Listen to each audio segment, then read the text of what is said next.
Hello dear students. তো এই ভিডিওতে আমি ভারতবর্ষের ইতিহাস থেকে কয়েকটা গুরুত্বপূর্ণ প্রশ্ন আলোচনা করব। তো তোমরা ভিডিওটি একদম প্রথম থেকে শেষ পর্যন্ত দেখবে। প্রথম প্রশ্নটি হলো, দেখো, মঞ্চুদ্দারি প্রথা কি প্রবর্তন করেন? এটার আনসার হলো আকবর। আকবর মঞ্চুদ্দারি প্রথা প্রবর্তন করেন।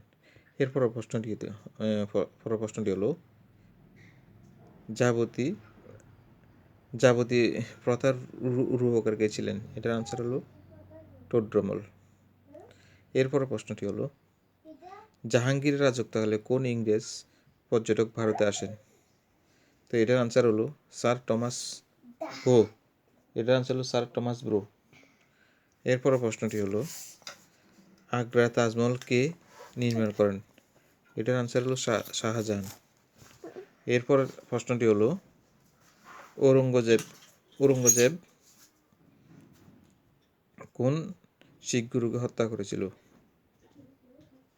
এটার আনসার হলো গুরু তেগ বাহাদুরকে হত্যা করেছিল।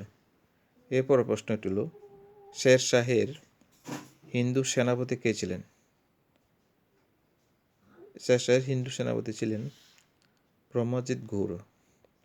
এরপর প্রশ্নটি হলো, গ্যাংটক রোড কে নির্মাণ করেন? এটা সঠিক অ্যান্সার হলো শের শাহ। এরপর প্রশ্নটি হলো, আকবরের রাজস্ব মন্ত্রী কে ছিলেন? এটার সঠিক অ্যান্সার হলো টোডরমল। এরপর প্রশ্নটি হলো, শিবাজি কোন পার্বত্য জাতিকে ঐক্যবদ্ধ করেন? এটার আনসার হলো মাওয়ালি।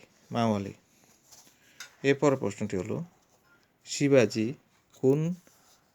কোন দুর্গে রাজ্যাভিষেক হয়েছিল? এটার সঠিক অ্যান্সার হলো রায়গড়। এরপর প্রশ্নটি হলো, আরবেরা কত খ্রিস্টাব্দে সিন্ধু আক্রমণ করে? এটার সঠিক অ্যান্সার হলো 712 এডিতে, অর্থাৎ এত খ্রিস্টাব্দে 712 খ্রিস্টাব্দে। এরপর প্রশ্নটি হলো, সুলতান মাহমুদ সর্বপ্রথম ভারতে অভিযান করেন কবে? এটার সঠিক অ্যান্সার হলো 1001 খ্রিস্টাব্দে। এরপর প্রশ্নটি হলো, তরাইনের দ্বিতীয় যুদ্ধ কবে সংঘটিত হয়? এটা সঠিক অ্যান্সার হলো 1192 খ্রিস্টাব্দে। তো বন্ধুরা, এই চলে আজকে আলোচনা। ভিডিওটি কেমন হয়েছে কমেন্ট করে জানাবে, আর এই সমস্ত ভিডিওর আপডেট পেতে অবশ্যই আমার চ্যানেলটি সাবস্ক্রাইব করবে।